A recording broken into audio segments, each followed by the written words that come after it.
Assalamualaikum warahmatullahi wabarakatuh. Selamat pagi para siswa. Ketemu lagi dengan Biologi Semanesi. Kalau di pertemuan yang kemarin bersama Yohan dan Safina, kita membahas tentang jaringan tumbuhan. Saat ini bersama Farel dan Citra, kita akan membahas tentang jaringan hewan. Apakah jaringan hewan itu? Ada berapa macam jaringan hewan? Dan bagaimana karakteristiknya serta fungsinya untuk menopang kehidupan kita? Marilah kita ikuti presentasi dari Farel dan Citra. Jangan lupa tetap semangat, jaga kesehatan, tingkatkan ibadah. Jangan lupa berdoa kepada Allah Subhanahu wa taala agar Covid-19 segera berlalu. Assalamualaikum warahmatullahi wabarakatuh. Assalamualaikum warahmatullahi wabarakatuh. Saya Citra Kartikasari dari kelas 11 Bahasa akan mengajak kalian untuk belajar biologi bersama. Seperti yang telah disampaikan Pak Zen sebelumnya, kali ini kita akan mempelajari materi baru tentang struktur hewan, atau yang lebih tepatnya adalah jaringan hewan.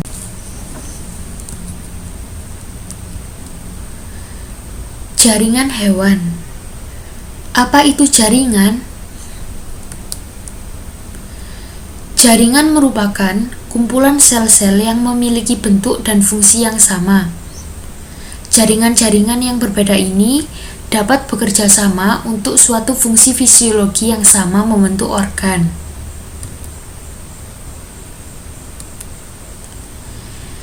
Jaringan penyusun organ-organ tubuh hewan atau manusia ini dikelompokkan menjadi 4 kelompok, yaitu jaringan epitelium, jaringan ikat, jaringan otot, dan jaringan syaraf. Pengelompokan ini didasarkan pada bentuk sel penyusunnya. Kita simak penjelasannya. Yang pertama, jaringan epitelium. Jaringan epitelium disusun oleh lapisan sel yang melapisi permukaan organ seperti permukaan kulit. Jaringan ini berfungsi untuk melindungi organ yang dilapisinya sebagai organ sekresi dan penyerapan. Jaringan epitelium memiliki ciri-ciri. Yang pertama, tersusun sangat rapat satu dengan yang lainnya, sehingga hampir tidak dapat ruang di antara sel-selnya. Yang kedua, lapisan sel selalu menghadap ke permukaan. Yang ketiga, jaringan epitelium terdiri dari 2 komponen, yang merupakan lapisan sel dan lapisan bawah, yaitu membran basal, tempat melekatnya lapisan sel. Yang keempat, avaskular atau tanpa pembuluh darah. Dan yang kelima, regenerasi tinggi.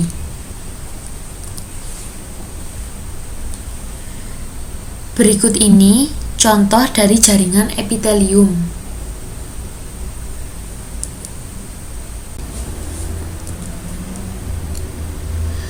Jenis-jenis jaringan epitelium. Jaringan epitelium diklasifikasikan ke 2 kelompok, yaitu yang pertama berdasarkan jumlah lapisan sel yang menyusunnya, yang terdiri dari epitel selapis dan epitel berlapis.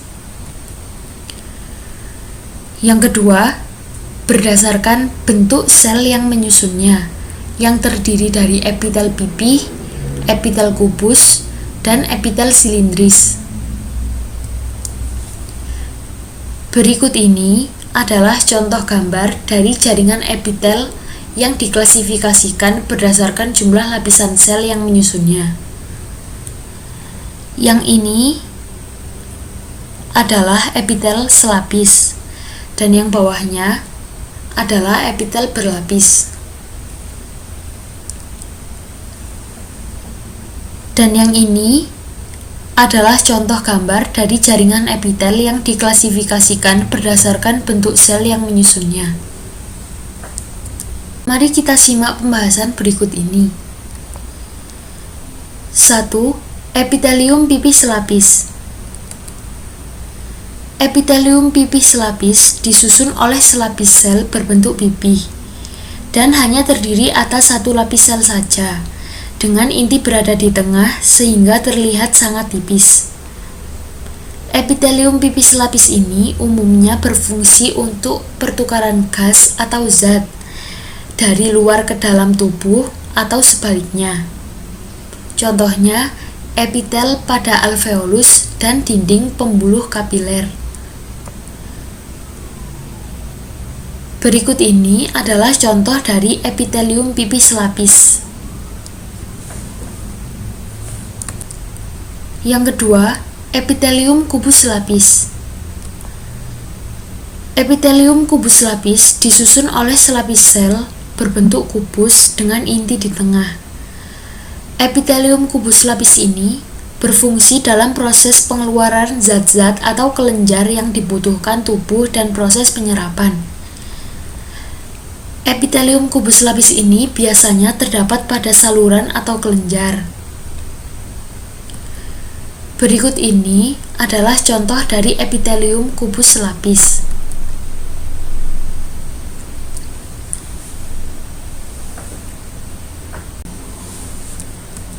Yang ketiga, epitelium silindris selapis.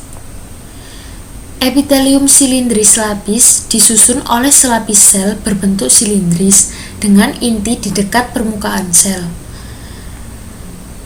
Epitelium silindris selapis ini berfungsi untuk pengeluaran zat-zat di dalam tubuh, penyerapan zat, perlindungan, dan melicinkan.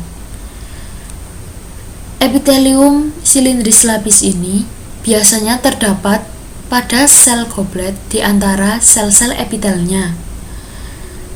Contohnya, epitel pada dinding usus.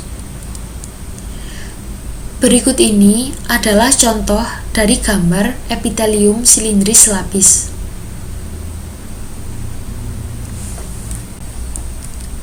Yang keempat, epitelium batang berlapis semu. Epitelium batang berlapis semu disusun oleh selapis sel berbentuk batang namun seperti berlapis. Kadang memiliki silia, terutama yang menyusun saluran pernafasan.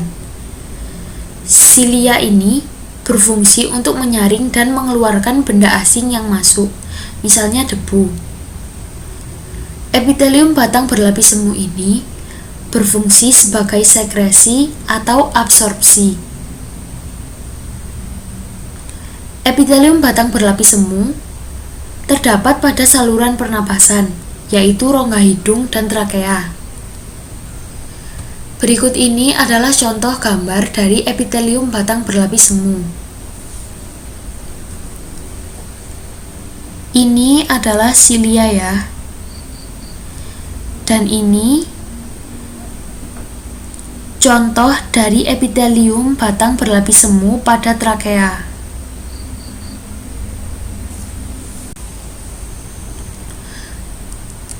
Poin kedua, epitelium berlapis. Yang pertama, epitelium pipi berlapis. Epitelium pipi berlapis terdiri dari beberapa lapis sel yang intinya berada di tengah. Sel-selnya tersusun rapat dan berlapis-lapis. Epitelium pipi berlapis ini berbentuk pipi dan berfungsi sebagai pelindung. Epitelium pipi berlapis ini terdapat pada kulit, mulut, esofagus. Berikut ini adalah contoh dari epitelium pipi berlapis.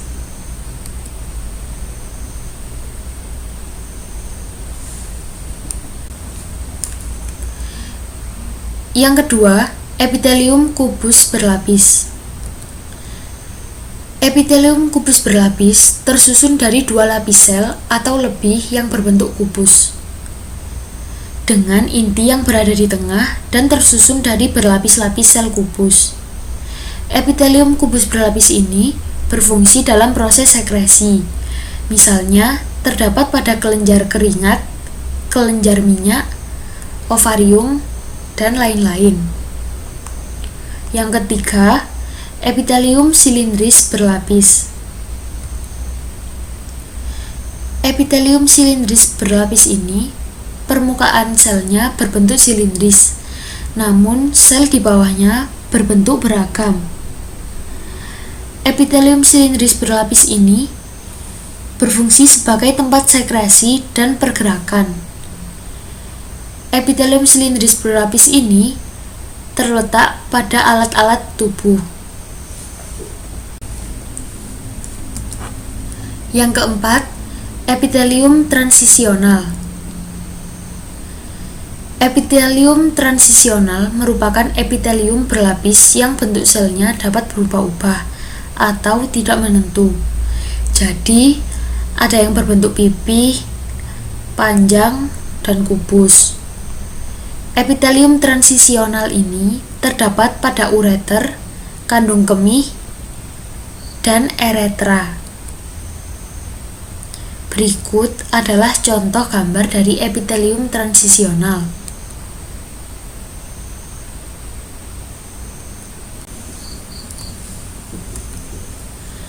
Jaringan ikat.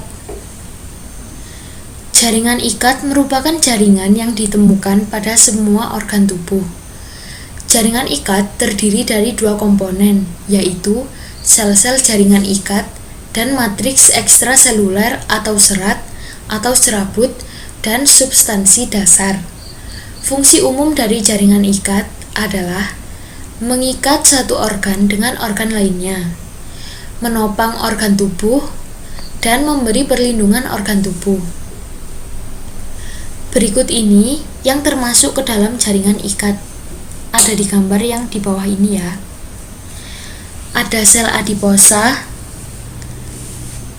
ada serat kolagen, kapiler, serat elastin, fibroblas, limfosit, makrofag, sel mas, saraf, neutrofil, sel plasma, dan sel darah merah. Komponen dari jaringan ikat.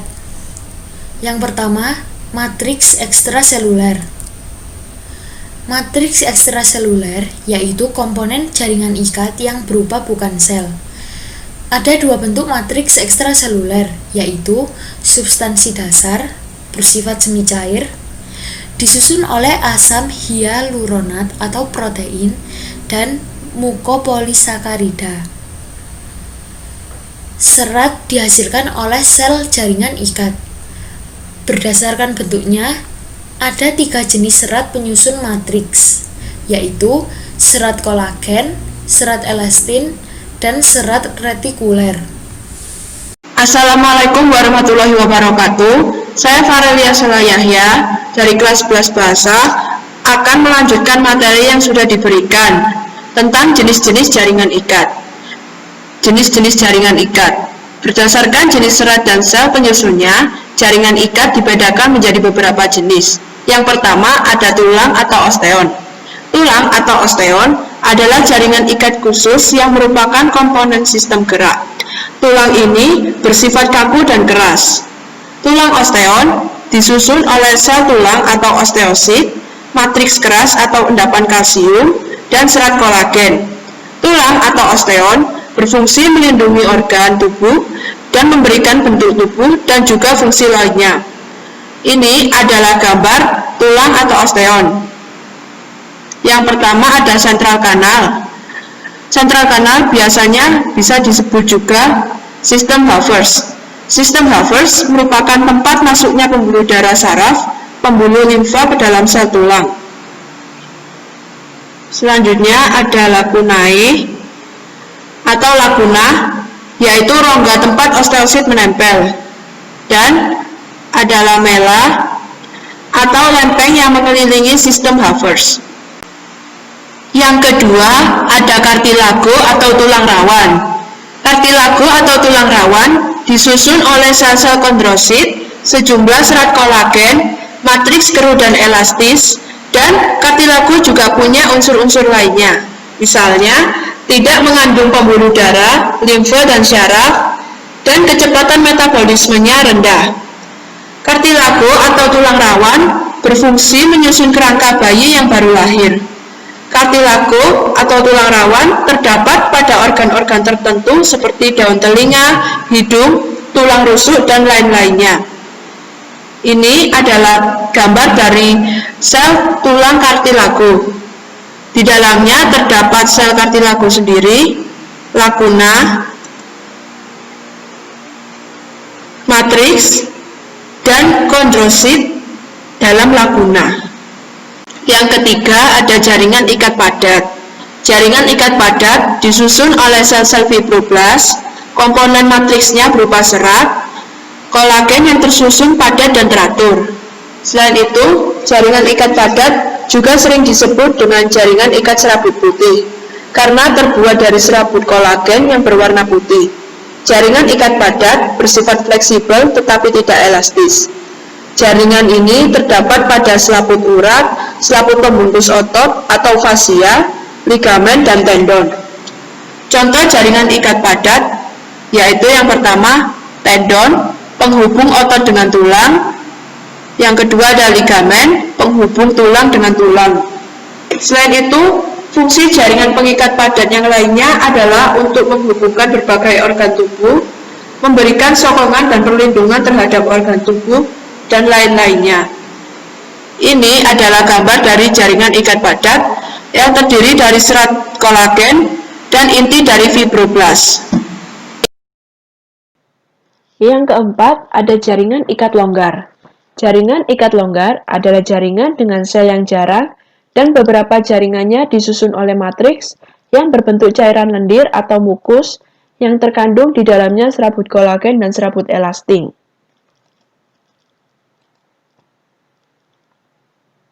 Dari gambar ini, kita bisa tahu kalau ciri-ciri jaringan ikat longgar adalah susunan seratnya yang longgar atau tidak rapat, serat penyusunnya adalah kolagen, dan komponen sel penyusun serat adalah sel fibroblast.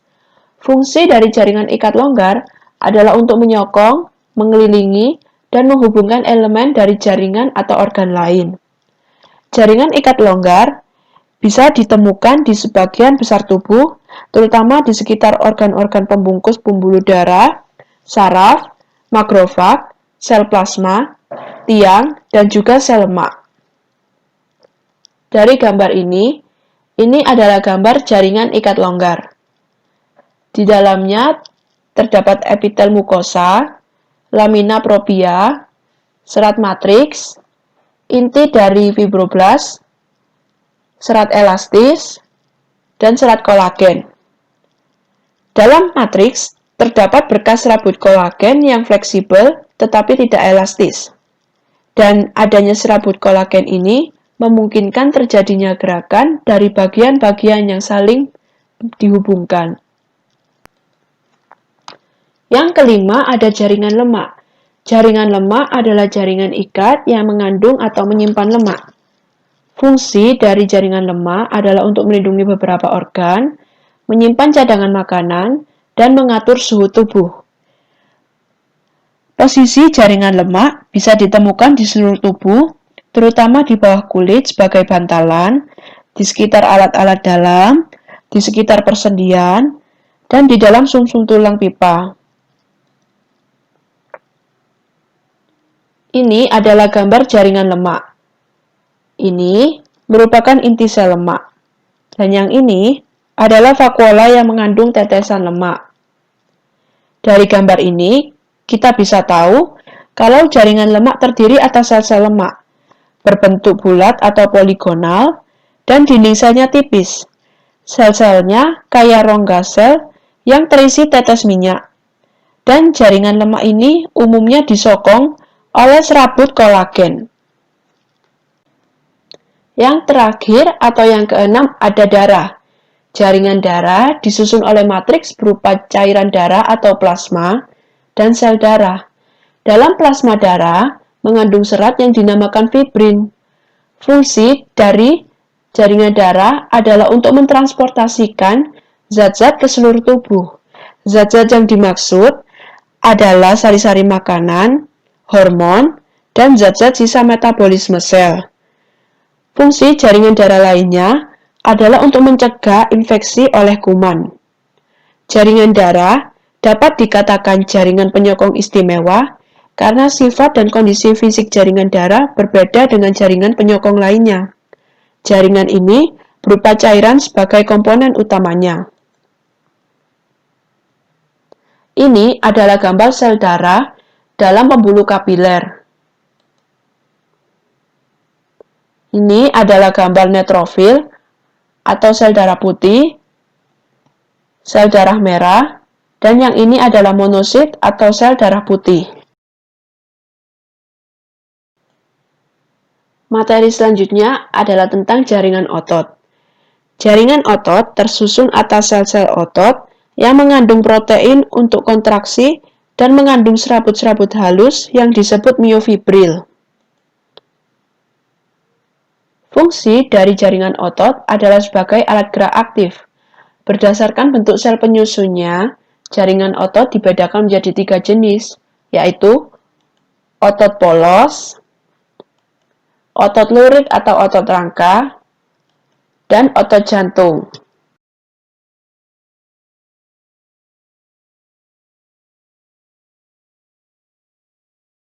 Yang pertama ada otot polos. Sambil melihat gambar di samping, otot polos merupakan jaringan otot yang mempunyai struktur sel-sel berbentuk kumparan halus yang masing-masing selnya mengandung inti berbentuk oval. Cara kerja dari otot polos yaitu bekerja secara tak sadar. Otot polos menyusun organ-organ yang berongga, dan otot polos menghasilkan gerak yang dinamakan gerak peristaltik. Apa itu gerak peristaltik? Gerak peristaltik adalah serangkaian gerakan kontraksi dan relaksasi otot di saluran pencernaan yang berfungsi untuk mendorong makanan. Bentuk sel dari otot polos seperti cakram dengan inti di tengah. Satu sel memiliki satu inti sel. Fungsi dari otot polos adalah memberikan gerakan di luar kemauan kita, seperti gerakan makanan pada saluran pencernaan, mengatur diameter pembuluh darah, dan fungsi lainnya. Otot polos dapat ditemukan di dinding saluran pernafasan, saluran pencernaan, saluran darah, pembuluh getah bening, dan di kulit. Dari gambar ini, kita tahu kalau bentuk otot polos gelendong dengan ujung yang meruncing. Jumlah inti selnya 1 dan terletak di tengah. Dan gerakan otot polos ini lambat, teratur, dan tidak cepat lelah. Yang kedua ada otot rangka. Otot rangka bisa juga disebut dengan otot lurik. Kenapa disebut dengan otot lurik? Karena otot ini mempunyai semacam pola serat bergaris, seperti yang ada di gambar, dan juga pola warna terang gelap. Otot rangka letaknya menempel pada rangka tubuh dan digunakan sebagai alat pergerakan, sama seperti yang ada di gambar. Otot rangka menempel pada lengan manusia yang berfungsi untuk mengangkat sesuatu. Sambil memperhatikan gambar ini, ciri-ciri dari otot rangka, yang pertama, cara kerjanya. Otot rangka bekerja secara sadar karena otot ini termasuk dalam otot volunter, yang artinya kita harus secara sadar menggerakkan si otot ini. Yang kedua, otot rangka menempel pada rangka.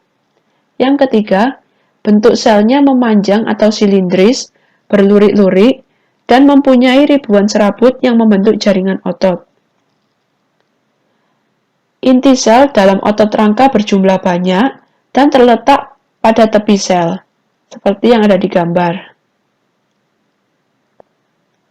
Otot lurik mampu bekerja keras dan cepat, tapi otot ini mudah lelah. Otot rangka berfungsi untuk menggerakkan rangka tubuh manusia maupun hewan dan dapat bergerak leluasa sesuai dengan kehendak. Otot rangka biasanya ditemukan pada otot lengan, otot betis, otot perut, dan otot paha. Yang ketiga ada otot jantung. Otot jantung letaknya ditemukan hanya ada pada jantung. Cara kerja otot jantung, bekerja secara tidak sadar. Bentuk sel dari otot jantung berbentuk memanjang atau silindris dengan lurik-lurik, dan serabut selnya bercabang-cabang. Tiap sel memiliki satu inti sel, dan inti sel tersebut terletak di tengah. Sama seperti ada pada gambar ini, nukleusnya hanya ada satu dan terletak di tengah. Gerakan otot jantung teratur dan ketahanannya tidak cepat lelah. Otot jantung berfungsi untuk memompa darah ke seluruh tubuh.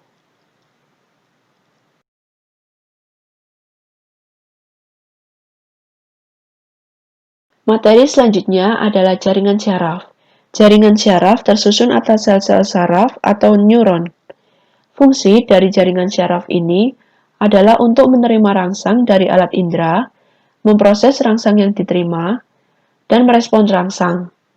Komponen dari jaringan syaraf adalah neuron. Selain itu, ada juga sel glia yang berfungsi melindungi, mendukung neuron untuk menjalankan fungsinya. Di bawah ini adalah gambar dari neuron dan bagian-bagiannya.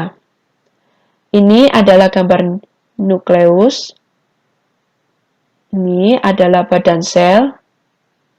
Bagian ini adalah dendrit. Di sebelah sini ada akson. Ini selubung mielin. Ada nodus Ranvier, sel Schwann.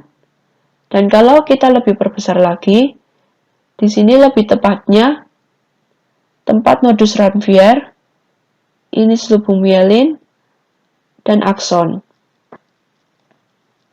Ini merupakan ujung akson.